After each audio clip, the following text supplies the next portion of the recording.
안녕하세요. 노사라이브TV의 신대표 신동원 노무사입니다. 오늘은 노사 간 사건이나 여러가지 노동청에 가고 싶은 일들이 많잖아요. 그런 사건들이 발생하면 어디로 가야 하느냐, 여기에 대해서 말씀을 드리려고 합니다. 그냥 노동부에 가면 되는 거 아닌가요? 라고 하는데, 노동부 아래에서도 여러가지 관할이 따로 있어요. 법원도 민사법원, 형사법원, 행정법원이 따로 있듯이 노사 간 사건에도 관할청이 각기 따로 있습니다. 여러분들께서는 크게 4가지 아시면 될 것 같습니다. 먼저 첫 번째로 노동청, 고용노동청이라고도 하죠. 그리고 두 번째는 노동위원회, 그리고 세 번째는 고용센터라고 하기도 하고, 지방에 따라서는 고용플러스센터, 고용복지플러스센터, 어쨌든 이렇게 이름이 좀 다양하긴 했는데 기본적으로 고용센터라고 생각하시면 되고, 네 번째로는 근로복지공단이 있습니다. 먼저 역순으로 한번 설명을 드릴게요. 근로복지공단은 언제 가느냐?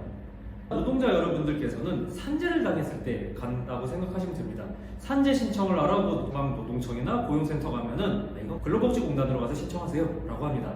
그리고 두 번째로는 고용센터입니다. 고용센터에 근로자분들께서 가시는 경우는 가장 크게 실업급여 관련돼서 신청하러 가시는 겁니다. 실업급여, 구직급여, 그리고 거기에 관련된 것들이 또 여러 가지가 있죠. 조기 재취업 수당이라든지 아니면 취업 패키지, 이런 것 등에 참여할 때 지방노동청이 아니라 고용센터에 가서 신청하시면 됩니다.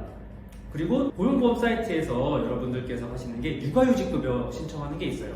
여러분들께서 육아휴직을 사용했을 때 육아휴직 수당은 회사가 주는 게 아니라 고용보험에서 주기 때문에 고용보험 홈페이지 혹은 고용센터 가서 신청하시면 됩니다. 회사는 그러면 언제 고용센터를 찾느냐? 가장 흔한 경우는 직원들이 출산 전후 휴가를 가잖아요. 육아휴직 급여와 다르게 출산 전후 휴가 때의 급여는 회사가 줍니다. 또 법에서 지원금이 있잖아요. 각종 고용 관련된 지원금들 있잖아요. 고령자, 계속고용 장려금이라든지 장애인 고용 장려금, 이런 고용 관련된 지원금 신청을 고용보험 홈페이지에서 하시면 됩니다. 고용센터에서 하는 경우도 있는데, 이거는 여러 가지 지원금에 따라서 각 노동청의 기업지원과에서 담당하는 경우도 있고 센터에서 담당하는 경우도 있고 하니까 이건 좀 각 지원금마다 따로 알아보시면 좋을 것 같아요. 이제 마지막 메인 2가지가 남았습니다. 노동청과 노동위원회인데요. 이거를 또 세부적으로 한번 살펴보겠습니다. 우리가 노사사건을 흔히 개별적 근로관계 사건과 집단적 근로관계 사건으로 나눕니다. 집단적 근로관계 사건은 아무래도 노동조합 관련된 사건들이고요. 그 외에 1대1로 다툰다든지 그 외의 사건들은 개별 근로관계 사건이라고 합니다. 먼저 개별 근로관계부터 볼게요. 노동청에 신고하는 경우는 가장 흔한 경우가 임금체불 사건입니다. 임금을 못 받았을 때 이제 임금 지급 명령을 해주세요, 이게 있고, 그 외에도 근로계약서 미작성, 최저임금 위반, 금품청산 위반, 근로시간 위반, 회사가 주 52시간을 넘겠다, 이거 신고하는 것도 노동청이고요. 그 외에 산재 사건 있잖아요. 회사가 산재 사건을 은폐하는 것 같다 라는 걸 신고하는 것 역시 노동청이고요. 그 외 마지막으로 직장 내 괴롭힘이나 직장 내 성희롱이 발생해서 신고를 했는데 회사가 그거에 대해서 조치를 안 한다 라고 할 때도 노동청에 신청을 하시면 됩니다. 노동위원회에는 언제 가느냐? 가장 대표적인 경우가 부당해고나 부당발령, 부당징계를 당했을 때예요.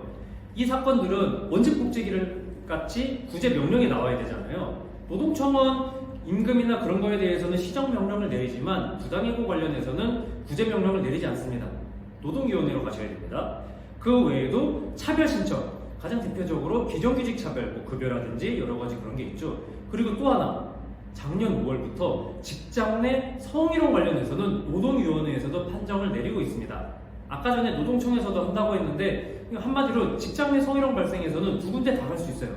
그럼 어디가 더 전문적이냐 라고 말씀드리면, 저는 아무래도 노동청보다는 노동위원회가 좀 더 전문적이다 라고 말씀을 드리고 싶습니다. 그리고 마지막으로, 이건 자주 쓰는 건 아닌데, 회사가 처음에 근로계약을 맺을 때 근로조건을 약속하는 게 있잖아요.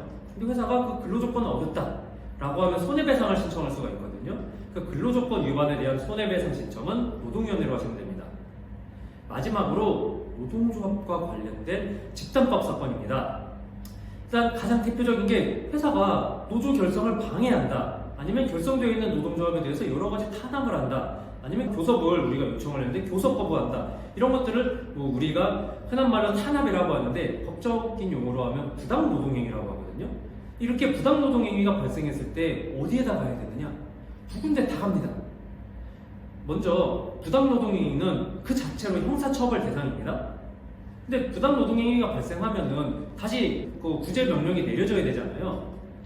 즉 형사처벌에 대해서 부당노동행위 신고는 노동청이 하는데, 부당노동행위로 해서 발생하는 뭐 불이익을 줬을 때 예를 들어서 부당하게 발령을 냈다, 노조 간부를 다시 원직으로 복직시켜야 되잖아요. 그리고 회사가 교섭을 거부한다 라고 하면 너네 교섭을 해라 라는 명령을 내려줘야 되잖아요. 이런 명령은 노동청에서 내려주지 않아요. 그래서 부당노동행위는 고소는 노동청으로 하고 그 외 부당노동행위 구제 신청은 노동위원회로 갑니다. 즉 두 군데를 다 가야 돼요. 그리고 그 외에도 이제 교섭단위 분리, 이제 특히 요새 MZ 세대의 노조가 사무직과 뭐 생산직 노조, 이제 우리는 교섭을 따로 하고 싶습니다. 이런 것들 많잖아요. 이렇게 그 교섭단위 분리라든지 또 이제 교섭대표 노조가 있을 때 그 교섭대표 노조가 공정대표 의무를 위반하고 있다 라고 하면은 공정대표 의무의 위반에 대해서 시정 신청은 노동위원회에 하고, 사실 이런 것들 그냥 인터넷으로 하면은 인터넷 그 노동부 민원신문고에다가 다 넣으면 알아서 가긴 해요. 근데 이게 좀 제대로 안 가는 경우도 있고, 아무래도 신청을 하고 갈 때 가서 상담하고 그런 게 좀 더 나은 경우가 있거든요.